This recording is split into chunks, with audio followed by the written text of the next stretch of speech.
Morning guys, gagawa ko ng salad. Fruit salad, wala lang. Ang dami kasing prutas sa ref guys. Mayroong pineapple, tapos mayroong grapes, tapos mayroong pear, may apple. O di ba? Hindi mo tapos may orange, ayan.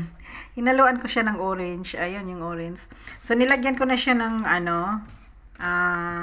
yung cream. Tapos ngayon, haluan natin ng guys. Meron tayong binili sa 7-Eleven ngayon na kondensada.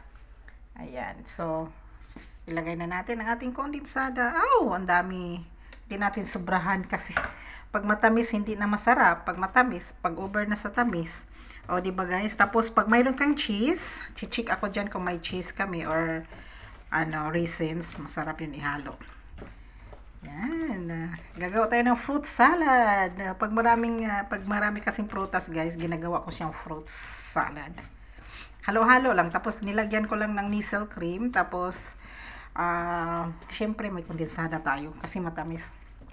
Matamis yung kondensada eh. So ayan. So itikman ko lang siya, guys. Kuha lang ako ng spoon. Yun, look at this. Wow. Naghahanap ako ng kaong doon sa 7-Eleven. Wala akong nakita eh. Para sana na maiba-iba naman yung kulay. Wala. Ayun.